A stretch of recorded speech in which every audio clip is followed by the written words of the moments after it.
हमारे ग्रेजुएट हुए बच्चों को एक बात समझनी होगी, जो ग्रेजुएशन में नहीं पढ़ाया जाता वो पढ़ाना होगा।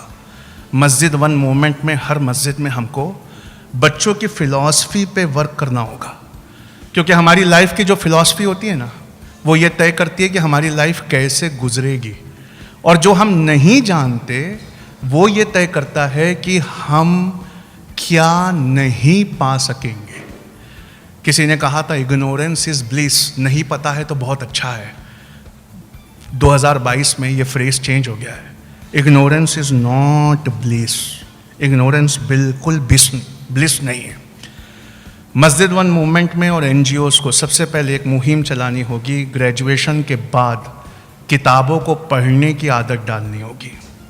जब से हमने किताबों को पढ़ना छोड़ दिया, 1 और 2 बुक्स एटलीस्ट अ मंथ पढ़ना छोड़ दिया, तब से कौम में नए आइडियाज़ का फ्लो आना बंद हो गया। और जब से नए आइडियाज़ का फ्लो आना बंद हो गया, तब से कौम इन्फॉर्मेशन को वे नहीं करने लगी। हम हर इन्फॉर्मेशन को पहले तराजू में तौल कर देखते थे। जब से नई किताबें पढ़ना बंद की, नए आइडियाज़ का फ़्लो आना बंद हुआ, और जब से नए आइडियाज़ का फ़्लो आना बंद हुआ, हमने दुनिया से आ रही व्हाट्सएप पे डंप की जा रही इन्फॉर्मेशन को वे करना छोड़ दिया।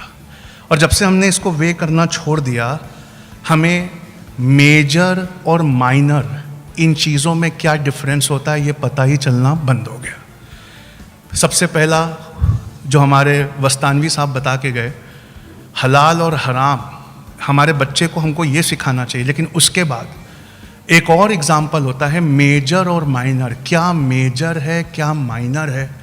हमारी कौम के बच्चों से आप कभी मिले हैं?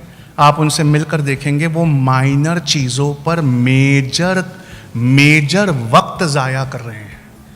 वो माइनर चीज़ों पर मेजर मनी ज़ाया कर रहे हैं। वो माइनर चीज़ों पर मेजर एनर्जी ज़ाया कर रहे हैं। जब भी हम माइनर चीज़ों पे ये काम करते हैं, हम एक माइनर कौम बन के रह जाते हैं, और माइनर कौमें कभी उरूज नहीं पाती। आपको मैं एक बहुत खूबसूरत बात बताता हूँ। दुनिया में सबसे ज़्यादा किताबें पढ़ने वाली कौम यहूदियों की है। उनका साल का एवरेज 72 बुक्स है। और दुनिया में सबसे कम पढ़ने वाली कौम मुसलमानों की है। उनका साल में 6 मिनट पढ़ने का एवरेज है। साल में 6 minute. Watch every day Nikki Jigal only on Zigzag News. We make it special.